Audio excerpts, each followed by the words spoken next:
So last year, we at Risky Edges made a documentary about guns and Uvalde. And this month is 1 year since Uvalde.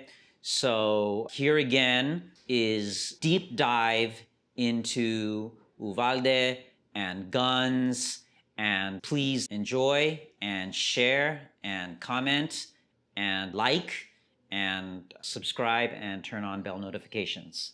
And I hope you find the documentary good.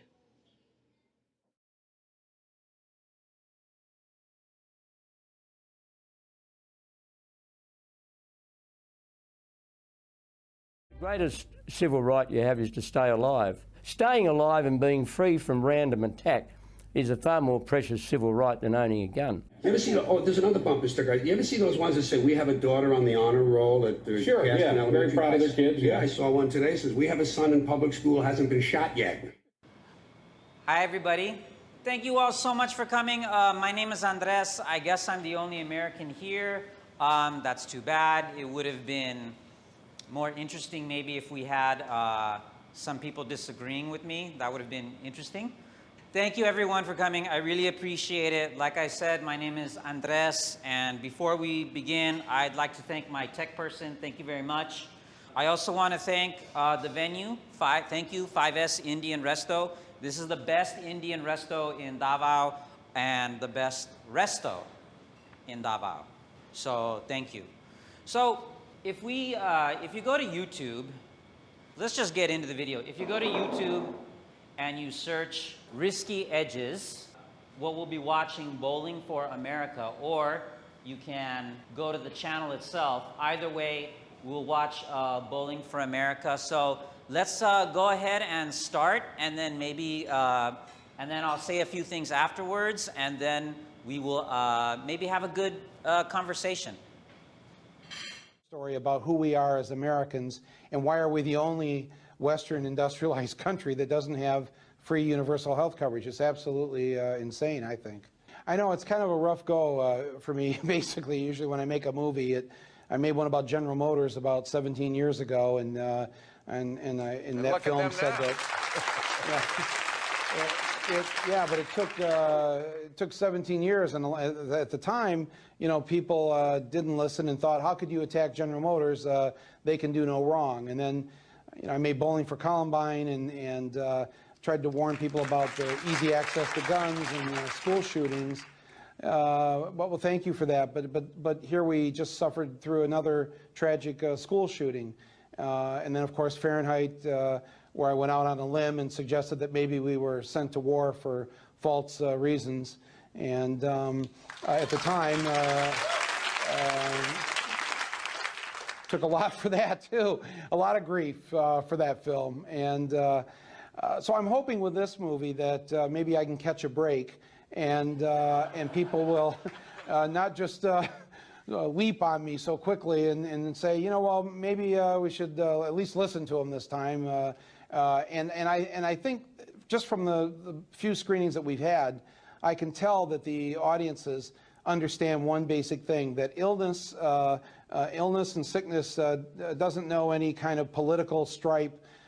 This affects Democrats and Republicans, and we've got a huge greedy industry in this country, and there should be no room for greed when we're talking about people's health, and that has to be removed, and we've got to get rid of these profit-making insurance companies.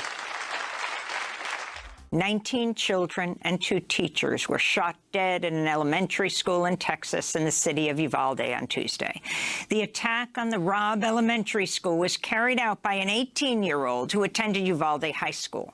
Families have begun sharing the names of some of the victims. They include 9-year-old Uzziah Garcia, 10-year-old Amory Jo Garza, 10-year-old Jose Flores, 10-year-old Xavier Lopez, 10-year-old Annabelle Guadalupe Rodriguez, and 2 4th-grade teachers, Eva Morelos and Irma Garcia. Robb Elementary School is a school with about 600 students in just 3 grades, 2nd, 3rd, and 4th. The school's about 90% Latinx. Thursday was scheduled to be the last day of class for the year. The school district superintendent, Hal Harrell, spoke Tuesday. My heart was broken today. We're a small community, and we'll need your prayers to get us through this. The gunman has been identified as Salvador Ramos. He reportedly bought at least one of his guns on his 18th birthday a few days ago. He was shot dead in the school. Earlier in the day, he shot and critically wounded his grandmother. Tuesday's attack was the deadliest school shooting since the massacre at Sandy Hook Elementary School in Connecticut, when a 20-year-old gunman shot dead 26 people, including 20 children between the ages of 6 and 7 in 2012. On Tuesday night, President Biden addressed the nation. As a nation, we have to ask, when in God's name are we going to stand up to the gun lobby? When in God's name we do what we all know in our gut needs to be done? This shooting in Uvalde came just 10 days after an 18-year-old self-described white supremacist attacked a grocery store in the heart of Buffalo's African-American community. He shot dead 10 people, all of whom were black. On Tuesday, a funeral was held for 65-year-old Celestine Chaney. Today, the Senate will hold a confirmation hearing for Stephen Dettelbach to head the Bureau of Alcohol, Tobacco, Firearms, and Explosives. The agency has been without a permanent leader for 7 years. In the past, Dettelbach has supported a federal assault weapons ban and universal background checks. Vigils were held in Uvalde, Texas, Wednesday, a day after an 18-year-old gunman shot and killed 19 students and 2 teachers at the Robb Elementary School. It was the deadliest school shooting in the United States in over a decade. All the victims were in the same 4th grade class. The White House says President Biden will visit Uvalde in the coming days. Meanwhile, chilling details have emerged about the events leading up to the massacre. Officials say the gunman lawfully purchased 2 semi-automatic assault rifles and up to 375 rounds of ammunition just last week after his 18th birthday. On Tuesday morning, he texted a teenage girl he'd befriended online in Germany, writing, "I'm going to shoot my grandmother." Then he wrote, "I just shot my grandma in her head," followed immediately by the message, "I'm a go shoot up a elementary school." Police say the gunman shot his way past an armed school security officer, then barricaded himself inside the school for over an hour, wounding 2 police officers before he was shot dead by a Border Patrol agent. Some parents report they tried to storm the school as they waited for police to respond, but were pushed back. The gunman was reportedly in that school between 40 minutes and an hour. On Wednesday, Texas gubernatorial candidate and former Democratic Congressmember Beto O'Rourke interrupted a press conference held by Texas Governor Greg Abbott in Uvalde. Video of the incident shows Beto approaching the stage and telling Abbott, "This is totally predictable when you choose not to do anything." Beto O'Rourke was shouted down by top Texas Republicans and escorted from the room by police. We'll play excerpts of that confrontation after headlines. Governor Abbott has declined to say whether he still plans to attend the National Rifle Association's 2022 annual meeting, which is set to open in Houston on Friday. Texas Republican Lieutenant Governor Dan Patrick and Republican Senator Ted Cruz still plan to attend, as does former President Donald Trump. He'll be the headliner on Friday night. World leaders continue to react in horror to the latest mass shooting in the United States. At the Vatican, Pope Francis said Wednesday he's heartbroken by the massacre in Texas. It is time to say enough to the indiscriminate trafficking of weapons. Let us all make a commitment. Let us all make a commitment so that tragedies like this cannot happen again. Many people here in the UK feel a special bond with the US, and it's painful to see American children killed like this. But a lot of people I've spoken to here also say they're mystified, they're confused, because here and in other countries where there's been a massacre, the government brings in tougher gun control laws, and they cannot comprehend why that doesn't happen in the US. 16 young children and their teacher have been shot dead by a gunman at a primary school near Stirling. In 1996, the United Kingdom was horrified by the murder of 5- and 6-year-old children by a lone shooter. I just can't believe something like this has happened. It was the deadliest mass shooting in British history. And after a grassroots campaign, the government here banned the private ownership of all handguns. Good evening. All Australians tonight share the horror of the Port Arthur massacre. In Australia, also in 1996, a lone gunman murdered 35 people. In response, the then Conservative Australian government banned nearly all semi-automatic rifles and shotguns and launched a program to buy back more than 600,000 weapons from those who already owned them. The greatest civil right you have is to stay alive. Staying alive and being free from random attack is a far more precious civil right than owning a gun. These are our most popular firearms. In Australia in 2015, we found the nation's tough gun control laws widely popular, even with this gun shop owner. I mean, if you were in America, you'd probably sell a lot more guns and make a lot more money. Yeah, I suppose sometimes it's not all about the money. From Columbine to Sandy Hook and Parkland. School shootings have broken the hearts of Americans, but there's been no major change to gun ownership laws in the US. We've got a gun lobby and a corporate gun lobby that has its tentacles so deeply into our political process. Dr. Jonathan Metzl is a sociologist who told us he's witnessed the gun lobby pressure US politicians into withholding support for tougher laws. The lesson of those other countries is really that people came together across the political divide. But were those countries able to do that because they don't have powerful gun lobbies? 100% yes. Definitely yes. One of the Parkland survivors called out Senator Marco Rubio for taking campaign money from the NRA. Senator Rubio, can you tell me right now that you will not accept a single donation from the NRA in the future? And even that didn't change anything. That people buy into my agenda. And I do support the Second Amendment. But in New Zealand, another mass shooting in 2019, 51 people killed in 2 mosques, once again prompted legal change outside the US. A ban on military-style semi-automatic weapons and assault rifles. This week, Prime Minister Jacinda Ardern explained how they did it. Now, we have legitimate needs for guns in our country for things like pest control and to protect our biodiversity, but you don't need a military-style semi-automatic weapon to do that. And so we got rid of them. Australia saw gun deaths plummet after its new laws came into effect. And here in the UK, there are so few guns on the streets that even the police don't generally carry firearms. And ladies, while in the US this year there's been more than 1 mass shooting a day on average, in other wealthy countries, they are extremely rare. In Texas, anger is mounting over the police response to Tuesday's massacre at Robb Elementary School in Uvalde, which left 19 children and 2 teachers dead.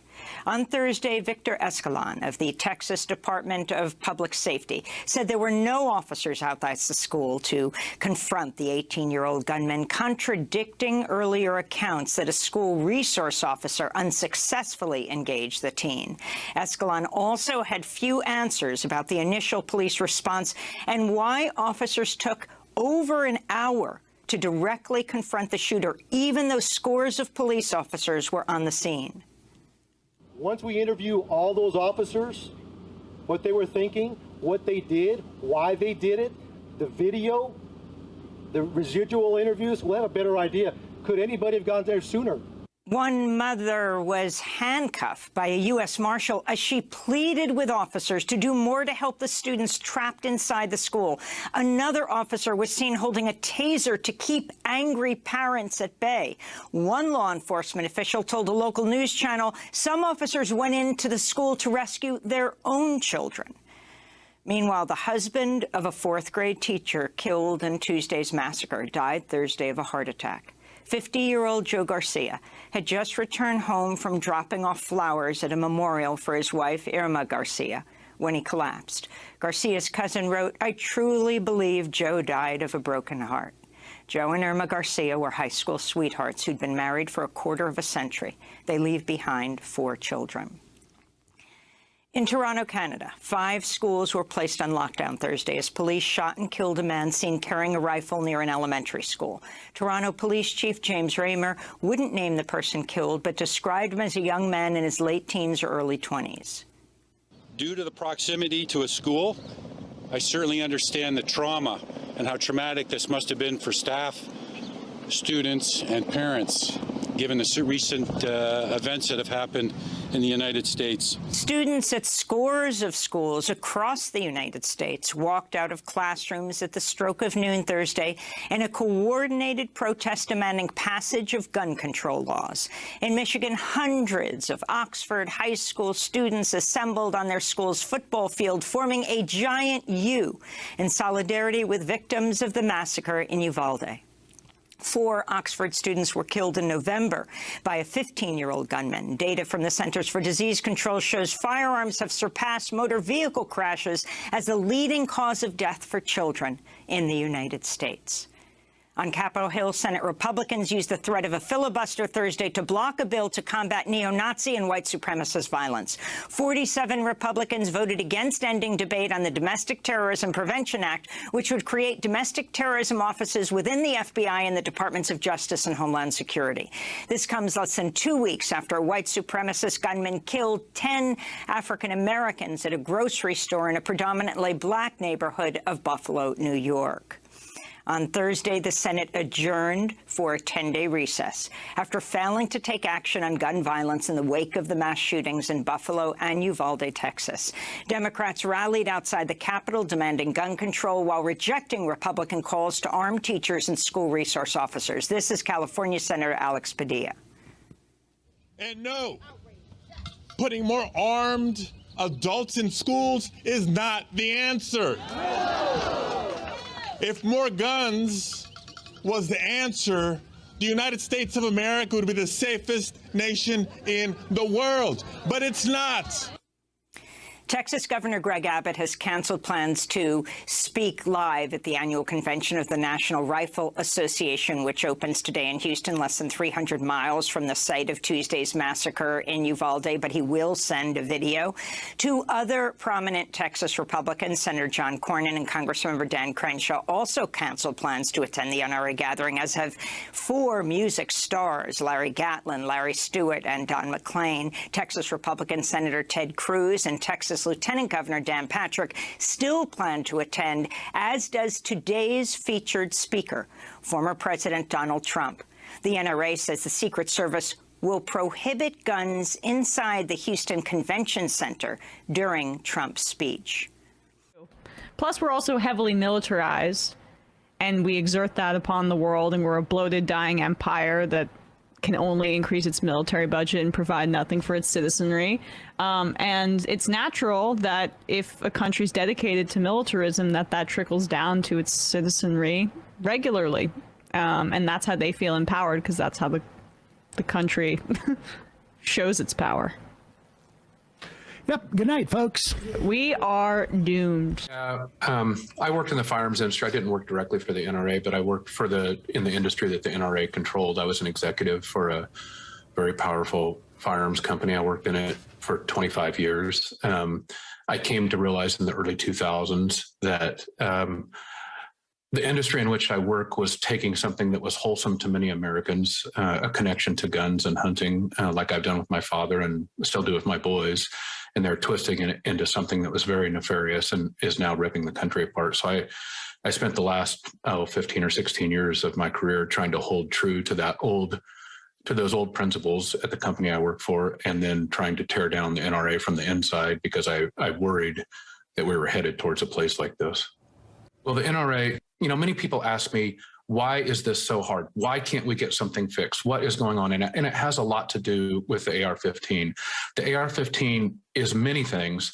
It is most of all now a political symbol of intimidation on the right. So it's very deeply entwined in the very identity of the political right and the GOP.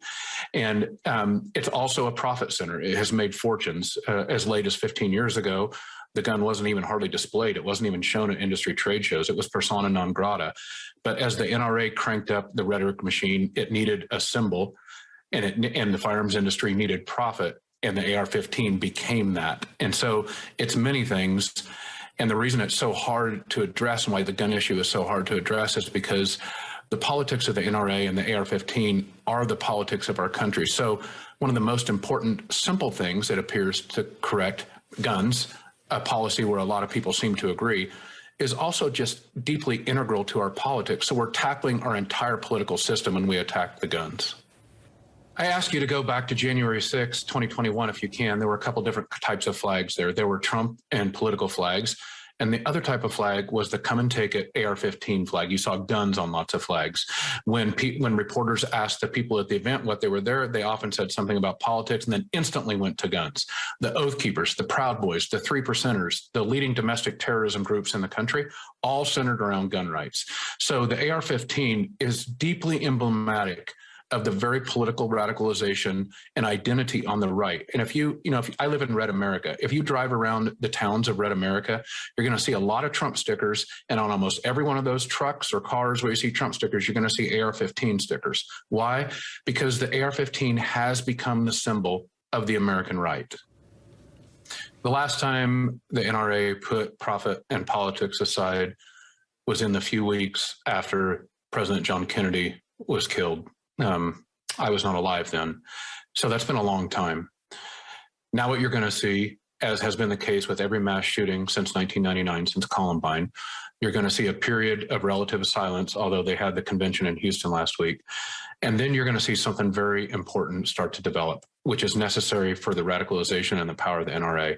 Once they're being attacked or threatened or legislation is being proposed, they will crank up the fear machine because they will say, because being a victim is a big part of political radicalization. So the NRA will then start to tell their members, we are the victim. Those people are using the death of those kids to take your constitutional rights. Now it's more important for you to stand up than ever. And I don't go so far as to think that anybody at the NRA or anybody that's associated ever wants any kids to die. I will go so far as to say they will quickly pivot and use the proposed legislation and supposed victimization, which I have big air quotes around that, as a way to gin up their base. That certainly will happen.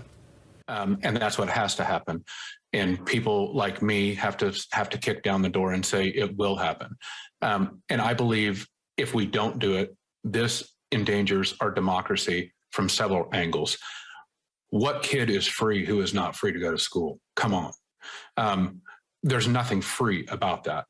And so this idea, this silliness, this craziness that we are defending freedom by imposing restrictions that make it marginally more difficult for a kid to get a powerful AR-15 and kill those people. It's craziness. And responsible gun owners, I know that they know this. They have been shouted down, though. They have been told to stay quiet. They have been trolled. They have been marginalized. I know because I spoke out and I took the heat for 15 years. They came after me. They ran friends of mine out of the business. They make it very, very clear you never speak ill of the NRA, especially in times like this, because, quote unquote, they're standing up for everybody. But now, after the launch of my book, responsible gun owners, like hundreds of them, thousands of them, are calling me and texting me and direct messaging me saying, I've had enough. I can't take it anymore. I'm a gun owner. I'm like, okay, now's your time. Now we stand up. We have to do this or the country's not going to exist. Well, what the NRA will say is, well, if that kid is old enough to go to war or that kid is old enough to vote, well, he's old enough to have his exercise his constitutional rights. And my answer to that is, look, every right must be balanced with decency and responsibility. There is no unfettered right. Even all of the rights that are specifically enumerated in the Constitution, speech, religion, I could go on and on and on. None of them are unfettered. And so this idea that by strictly placing decency and responsibility in the form of regulation and norms around a right is somehow unconstitutional and unpatriotic, well, that is craziness, and it is leading us into these horrible places. Nobody can look at what you're showing on the screen now. Those poor kids and families and the town of Uvalde. My God, stand up. And responsible gun owners know this. They just need to be nudged. And I'm sad that it takes this, but maybe this will nudge them. Maybe my book will nudge them. It has to be done. Before I get into the analytical piece of this, let me just say, you know, our youngest daughter graduated high school this week. And it is not lost on me that in, 8 years, there are going to be 19 families in Uvalde who should be celebrating the same way that we were, who we're not going to get to. And the reason they're not going to get to is because this country loves its guns more than it loves its children. This country loves the ability of an 18-year-old, the day they turn 18, to go buy a weapon of war, than they appreciate the right of a 10-year-old to become 11. Or 12, or 13, or 18. So let's be very clear. The difference between Canada and the United States, Australia and the United States, New Zealand and the United States, every industrialized nation in the world versus us, is that we fetishize weapons. And let's be very clear. The historical precedent for that, the reason that we are so obsessed with guns and personal gun ownership going back to the Second Amendment, is because the founders were so afraid that Black people were going to rebel against enslavement, that indigenous people were going to rebel against being pushed off their land and killed and removed, that we wanted to make sure white men could have all the guns that they could possibly possess in order to put down the rebellions of the dangerous racial other. And so the irony is that we now have an incredibly dangerous country for everybody's babies, white babies, Black babies, brown babies, everybody's babies, because white men a couple hundred years ago decided we needed to have all the weapons that we could possibly have and enshrine that in the Constitution to defend against those people. And the irony is that now white folks, white children, white families, just as endangered. We buy all these weapons. In the wake of Obama's election, there was a big upsurge in weapons because folks were, oh, Black dude's the president and they're going to come take our guns. After Ferguson, when Mike Brown was killed, the Ferguson uprising, everyone said, we got to go get all these guns. And the irony is that that increase in gun ownership did not lead to self-defensive use of weapons to prevent, burglaries or whatever. It led to an increase in suicide, an increase in homicide. We are a less safe nation for everybody's babies because of this obsession. And this obsession goes back hundreds of years. So we need to understand the connection between past and present and realize that we are a sick and broken culture. We are not the greatest nation on earth any longer. If we ever were, we are a nation committed to an ideology of death. And if we want to stop that and save our children, we are going to make a change. And I mean, children, students should be walking out of school in the fall, refuse to go to class until your parents and your grandparents do something to protect you. Your parents do not love you enough. Your leaders do not love you enough, and you shouldn't go to class one day until they decide to do something different. A general strike among young people is what is going to end this thing, and it may be the only thing that does that. The Supreme Court opened its term today with a major action in support of gun control. The court refused to overturn a lower court ruling upholding a tough gun control law in a suburb of Chicago. Gun groups quickly challenged the law, contending that the Bill of Rights guarantees the right to have a gun. The courts had never before ruled that the Second Amendment bestows such a right on individuals, and today the Supreme Court justices declined to intervene or to rule that the Constitution gives everyone the right to have a gun. For the majority of American history, the Supreme Court upheld a very different interpretation of the Second Amendment. The court followed a theory that the amendment protected the right of states to maintain a militia, or an individual right to keep and bear arms within a militia, not an individual's right to own a firearm. Retired Chief Justice Warren Burger forcefully argued against that individual theory, pushed by groups like the National Rifle Association in a 1991 interview. This has been the subject of one of the greatest pieces of fraud, I repeat the word fraud, on the American public by special interest groups that I have ever seen in my lifetime. Now just look at those words. There are only 3 lines to that amendment. A well-regulated militia. If the militia, which was going to be the state army, was going to be well-regulated, why shouldn't 16 and 17 and 18 or any other age persons be regulated in the use of arms? But that precedent changed in 2008 when a 5-4 conservative majority opinion written by Justice Antonin Scalia overturned a 1975 Washington, D.C. handgun ban in District of Columbia versus Heller. The opinion was, the operative clause's text and history demonstrate that the Second Amendment connotes an individual right to keep and bear arms. That ruling forced handgun bans across the country to be repealed, including that ordinance outside of Chicago. It also broadened the scope of the Second Amendment, and there is a real likelihood that this 6-3 conservative court will expand that scope again. We are awaiting the court's ruling on a case involving a 108-year-old handgun licensing law in New York. If the court rules against the law, it could have huge implications for concealed carry laws and expand the access and prevalence of guns across the country. Joining me now to break it all down is Joyce Vance. She is an MSNBC legal analyst and a former United States attorney.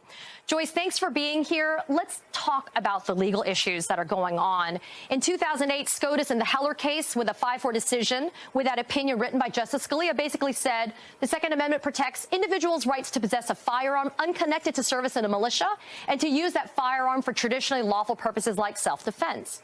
But there's that Supreme Court case that we're waiting to hear from, Bruin, that will be decided at the end of this current term. Can you share with us what your thoughts are about some of the implications that are going to come from the court's ruling in Bruin? Sure. The way I look at it is that Bruin is the logical extension, if you're a Second Amendment supporter, of what happened in Heller. And Katie, it's worth pointing out that at the time the court handed down Heller, which, as you've said, was a 5-4 decision, it was startling. I don't think people seriously expected to see that result, which for the first time, contrary to decades of American history, said you had a right to possess a firearm in your home, that the District of Columbia could not tell you you could not have a gun in your home, couldn't put limits on guns inside of your home. What Bruin does is now it, in essence, says if the court decides in favor of the people who are supporting Second Amendment rights here, the court would say you have a right to possess a gun in public, because that's what the state of New York is trying to do. They're trying to require individuals to have a permit before they can engage in concealed carry. Two of those individuals who were denied permits say, you know, the state of New York shouldn't really be in the business of telling us whether we can carry guns in public. So it would be a dramatic step forward in Second Amendment rights when, if you go back to the basics in Heller, Justice Scalia had to really torture the grammar of the Second Amendment to reach the conclusion he reached. He said, well, this language about right to bear arms is separate from the language about a well-regulated militia, but a plain common sense reading by everyday Americans tells you that that reading that enabled the Supreme Court to reach that result was very, very gymnastically done in order to change the plain meaning of the Second Amendment. And, you know, Joyce, the irony doesn't escape me that there's often criticism about the idea of a, quote, activist judge basically trying to interpret the law to be able to achieve a result, which sounds like is exactly what happened with Justice Scalia. But after the shooting that just happened a few days ago in Uvalde, there have been renewed calls to repeal the Second Amendment. And we heard the actual text of the Second Amendment, and it says a well-regulated militia being necessary to the security of a free state, the right of the people to keep and bear arms, shall not be infringed. Joyce, it's not a complicated amendment. It's not complicated language at all. I mean, why is it that we are getting this very tortured interpretation of the Second Amendment? And frankly, do you think there's any credence or idea that the Second Amendment could be repealed at this point? That tortured amendment, or rather interpretation of the amendment, is likely fueled in large part by money that the NRA put into the issue. There was strong lobbying to politicize this issue. You know, decades ago, it was police chiefs and sheriffs who didn't want to see an end to the ban on assault weapons. They understood that would make our communities more vulnerable. Somehow the NRA managed to change that national conversation, and that leads us to where we are today. So you ask about repealing the Second Amendment, which I know is being suggested in some quarters. That's been part of the conversation ever since the Heller decision was handed down. Let's set aside for the moment the fact that it's highly unlikely that that would ever actually happen. it's in many ways not desirable because of that pre-Heller interpretation of the Second Amendment, which does guarantee that states can have well-regulated militias and that firearms can be stored at these buildings that we see in states that are labeled armories, places where we store guns for our militias that are there to protect us. That's very different from saying that you have a right to carry a gun wherever you want to out in public. That's the path that Heller set us on, the path that many of us fear Bruen will continue to walk down. But the founders, right, Joyce, they never anticipated this idea of 18-year-olds going and obtaining AR-15s to execute 21 innocent lives in the span of minutes. There's a very kind of difficult conversation to be had about the idea, about the evolution of this living, breathing document, which is supposed to be the United States Constitution. We have a conservative SCOTUS majority right now. Do you believe that any efforts that are made to be able to advance significant gun reform legislation on a federal level is going to survive if it's challenged and it's before this current makeup of the Supreme Court? That's really up to the voters in large part. Yes, the Supreme Court will play a role in reviewing whatever laws are put forward. But if you take Heller as the state of the law, Heller still allows states to do a lot. There's no conflict with Heller in permitting, for instance, universal background checks. Heller explicitly carves out the ability for states and for the federal government, which does this extensively, to regulate the types of guns you can own. For instance, it's illegal to have a fully automatic weapon. It's illegal to have a sawed-off shotgun. So those sorts of restrictions could remain in place. There's no reason to believe the court wouldn't permit states to regulate ownership so that people under 21 would be unable to purchase a firearm.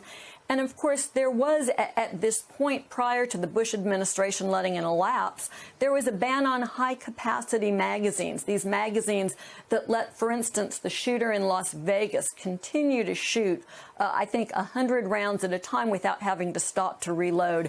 And prior to the end of the ban during the Bush administration, people understood how critical it was that those moments that would force a shooter to take time to reload gave law enforcement the opportunity to intervene. So without really doing anything that should convince this Supreme Court that it's out of balance, it would be possible to enact those sorts of restrictions. That's, of course, why this issue needs to remain on the front burner for voters when they go to the polls in November. The latest unspeakable act of gun violence in this country. Uvalde, Texas. An AR-15 rifle. Buffalo, New York. The alleged gunman purchased the AR-15 style weapon legally. And of course, Newtown, Connecticut. The AR-15 was used at Sandy Hook, was used in Aurora, it was used in Clackamas. Can I go right now and buy one of these myself without much of a check and go pick one up? Sure you can. Again. All of it. Again. After 19 children and 2 adults were gunned down at an elementary school in Uvalde, Texas, we're told by Republicans not to politicize this tragedy. They tell us not to bring up the fact that we have more guns in circulation in this country than we have people. They tell us not to bring up the fact that our country has more guns per capita than any other country in the world. They tell us not to bring up the fact that weapons of war that can be so easily purchased by an 18-year-old who can't even buy a beer. Republicans tell us that we can discuss anything and everything after a mass shooting. We could talk about the shooter, the victims, the culture, even the school doors. One of the things that everyone agreed is don't have all of these unlocked back doors. Have one door into and out of the school and have that one door armed police officers at that door. If that had happened, if those federal grants had gone to this school, when that psychopath arrived, the armed police officers could have taken him out and we'd have 19 children and 2 teachers still alive. Yes, Senator Ted Cruz would prefer that we talk about how many doors we have in schools across this country. But how dare we discuss the guns that kill? How dare we bring politics into this tragedy? But how can we not? The inconvenient reality is these tragedies keep happening because it's a political choice. The number of school shootings is rising. Already in 2022, there have been 27 shootings at schools. Since 2018, there have been 119 school shootings with multiple casualties. More than 300,000 children have experienced gun violence in schools since the Columbine High School massacre in 1999, and there's been no action taken by our lawmakers in Washington. Here's a list of Republican lawmakers receiving money from the gun lobby. Senator Ted Cruz, chief among them, has directly received over $442,000 from gun rights groups. Representative Steve Scalise of Louisiana took $396,000. Senator John Cornyn of Texas received $340,000. Senator Lindsey Graham of South Carolina, $284,000. Senate Minority Leader Mitch McConnell, $247,000. And then there's the millions of dollars in indirect campaign spending. Senator Mitt Romney has received over $13.6 million from the NRA, according to the Brady campaign. Senator Richard Burr, nearly $7 million. Senator Roy Blunt, $4.6 million.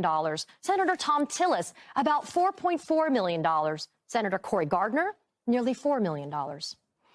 But of course, Washington, D.C. isn't made up solely of Republicans. Democrats control the White House and both chambers of Congress. There are two Democratic senators, Senators Joe Manchin and Kyrsten Sinema, who can join their fellow Democrats and banish the filibuster in order to pass gun control legislation. They can pass H.R. 8, the Bipartisan Background Checks Act of 2021, which would expand federal background checks for all gun purchases. 8 House Republicans supported this bill, with 1 Democrat voting against it.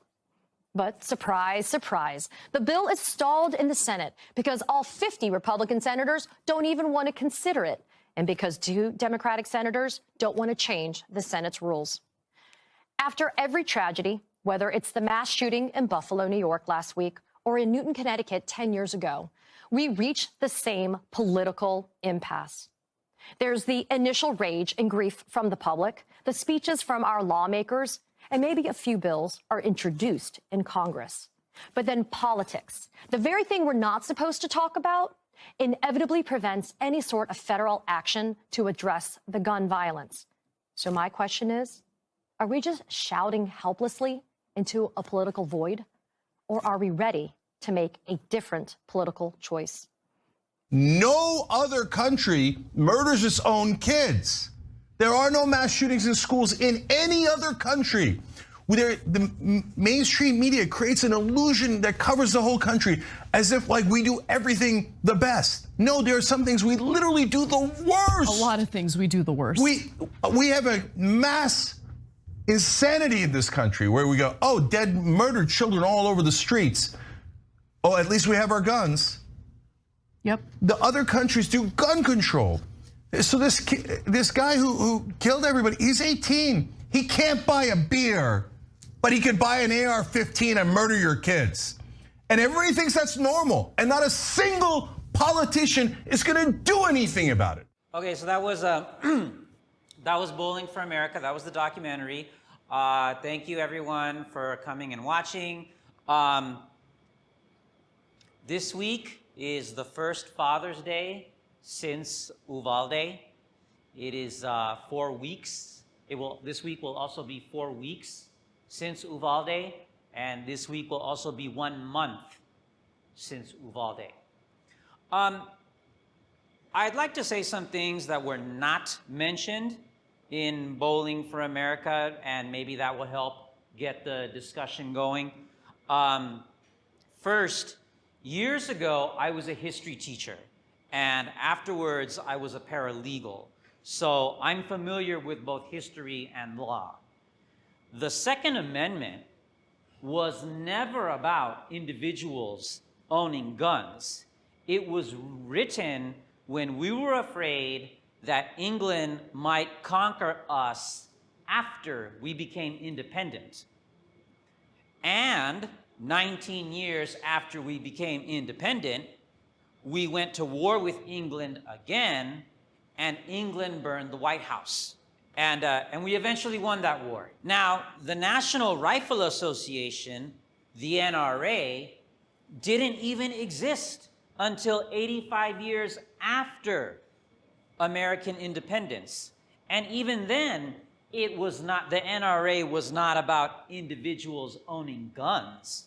It was about marksmanship, the art of firing a rifle accurately.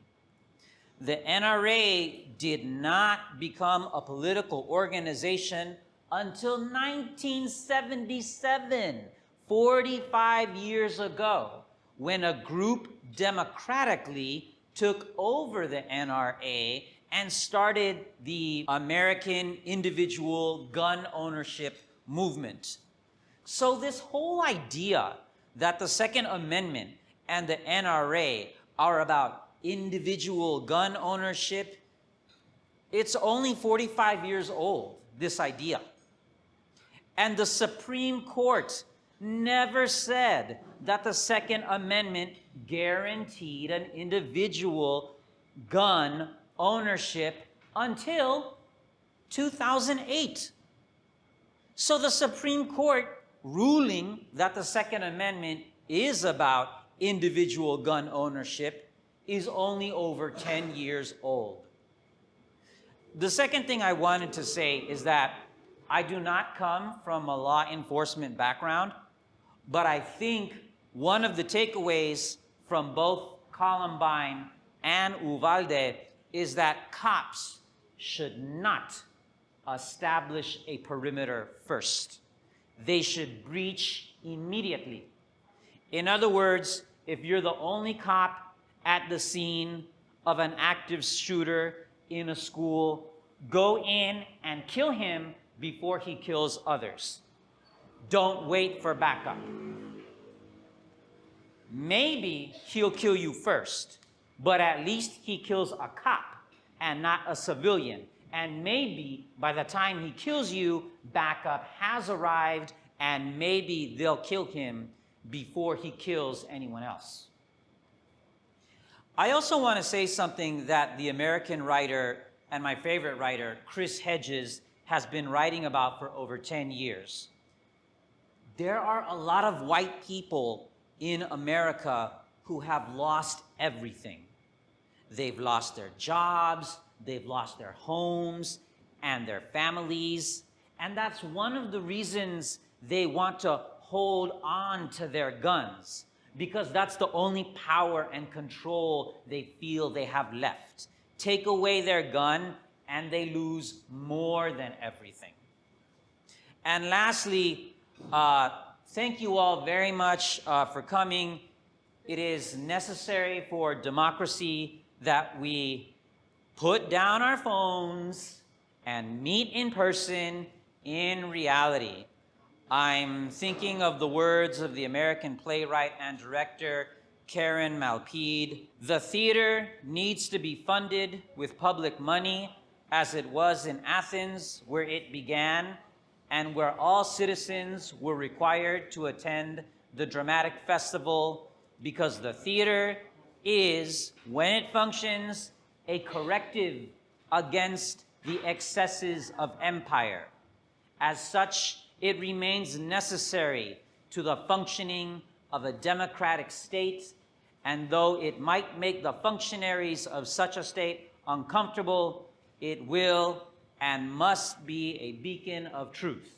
At its best, such a theater provides the experience of heightened feeling, heightened aliveness, heightened awareness of self and other. It makes us more human and humane, and therefore more able to take action in the world. Thank you. Thank you very much. Okay, and with that, let's get into questions. If there are any questions or comments. Yes, okay. So this gunman who killed these children, why did he do that? Very good question. The vast majority of these gunmen in America are white, male, young. They have almost no friends. They don't have a girlfriend, and they have a anger toward women in general. So instead of talking about their feelings to a therapist, perhaps, or talking to somebody, not all men in this demographic, but a lot of them, they choose to get a gun and instead of dealing with their problems, taking out their frustrations on all of these innocent victims. Well, that's another thing. Some of them also have financial hardships. In this case, in Uvalde, he was not white. He was Latino, like myself. For Uvalde, I have not seen, but sometimes it is racial. In Buffalo, there was a white man who called himself a white supremacist, and he went into a black neighborhood and he shot and killed, he went in there with the intention to shoot and kill black people. There's a mass shooting in the United States every day, which is defined as a shooting where 4 or more people are shot. And so there are so many examples, sadly, to choose from. But Dylan Ruth, a few years ago, was a young white male who called himself a racist, and he went into a black church on a Sunday in the middle of service and started shooting. And he said, he left a note, he survived, but he said he wanted to start a racial war. So in some of these cases, it is racially motivated.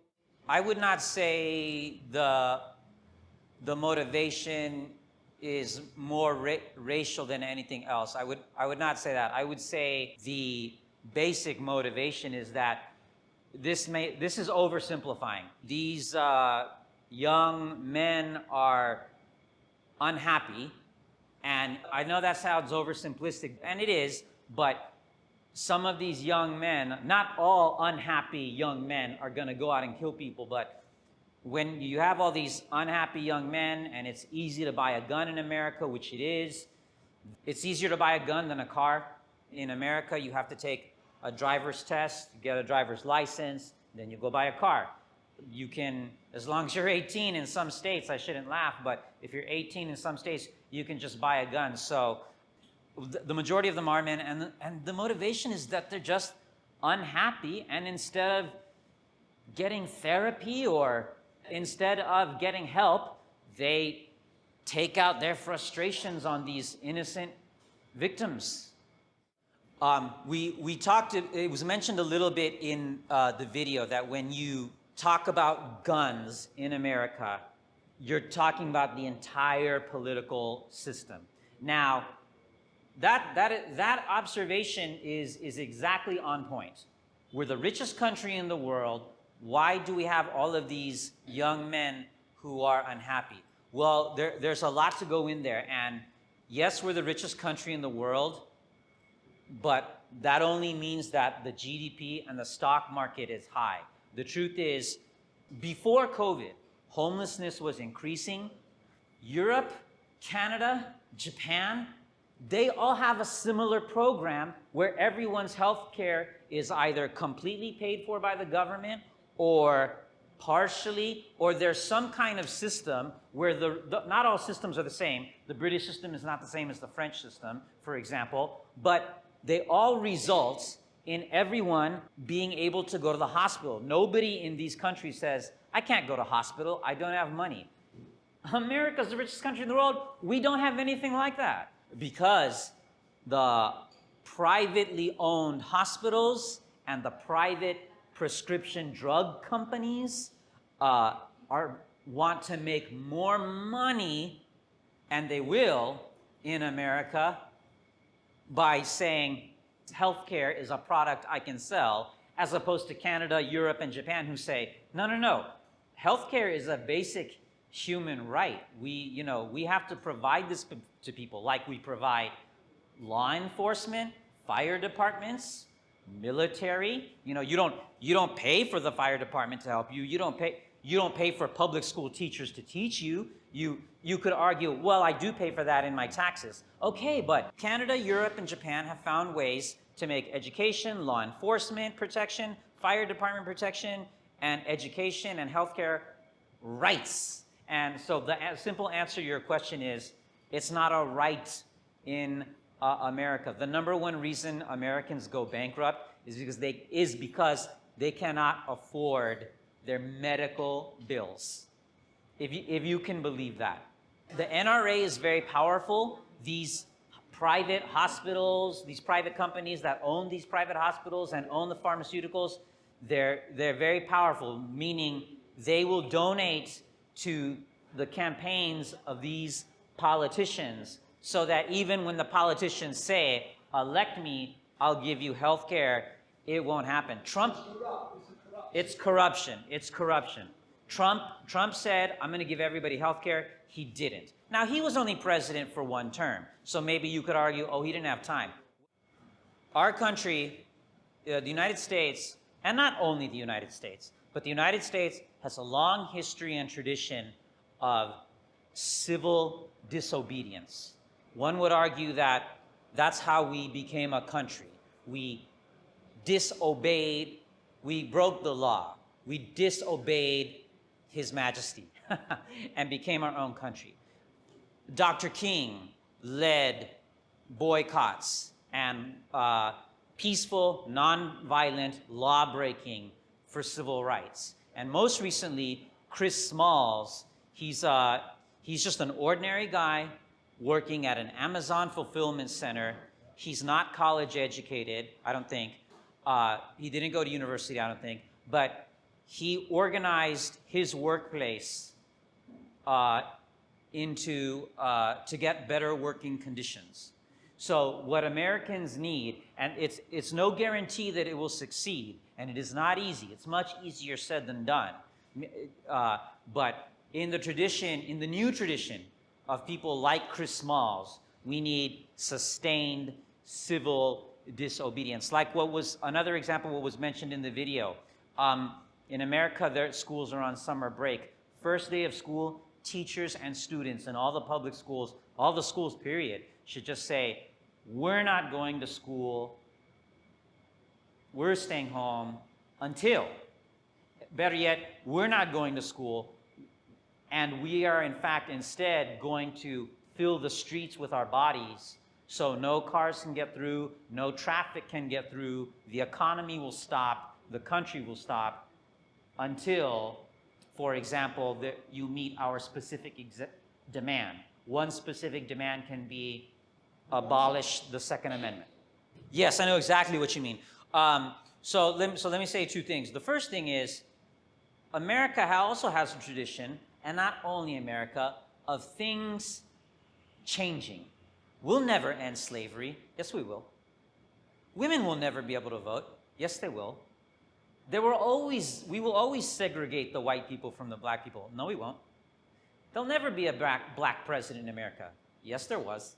Okay, so that's the first thing. The second thing, these people who you're talking about, I mentioned them earlier, Americans who are clinging to their guns now more than ever because of economic hardship.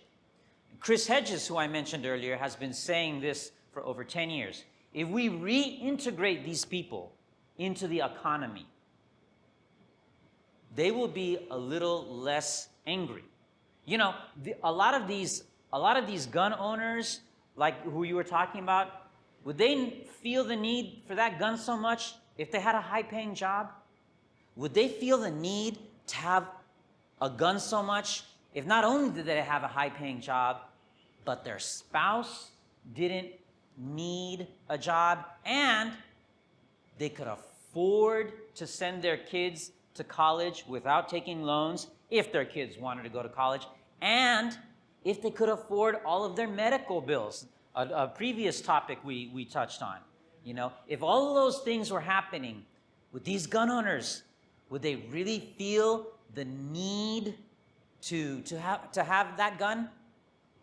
Would they be so angry? I mentioned earlier the majority of these shooters are young, white, male, no friends, almost no friends, no girlfriend, and a general anger toward women. Would they be a little less angry if they had more money? Well, let me ask this: what are the I don't know. What are the gun laws here in the Philippines? Like if I'm a citizen of the Philippines, my grandparents are Filipino, my parents are Filipino, I'm Filipino, and for whatever reason, I wanted to buy a gun, for whatever reason. How would I go about that, if anybody knows? Buying a gun here in the Philippines. Okay. That difficult? It's difficult. A lot of little joke, but everything in the Philippines is difficult, right? Paperwork, go to City Hall, this clearance, that clearance. Yeah. So I think we have time just for one more comment or question. I do personally believe abolishing the Second Amendment will work, but the other question you're asking, I think, is how realistic or how soon will that happen? But there are many things we can do. Let's assume for the moment that the Second Amendment will always be there. Let's assume that. We can do things without abolishing the Second Amendment. We can register all gun purchases. We can raise the age from 18 to 25. We can have a universal background check. And we can ban not all guns, but maybe certain kinds of guns, like the AR-15, which was used. So abolishing the Second Amendment is not the only option. I'd love to continue. I could go on all night, but we're out of time. So again, my name is Andres. My channel is Risky Edges. Please share, please comment, please like, please subscribe and turn on bell notifications. Thank you everybody for coming. Terrific discussion. Maybe we can do this again sometime. Thank you very much. The greatest civil right you have is to stay alive. Staying alive and being free from random attack is a far more precious civil right than owning a gun. Hey, thank you so much for watching the video. Please like, please comment, please share, please subscribe to Risky Edges and turn on bell notifications. Please support independent media. Thank you.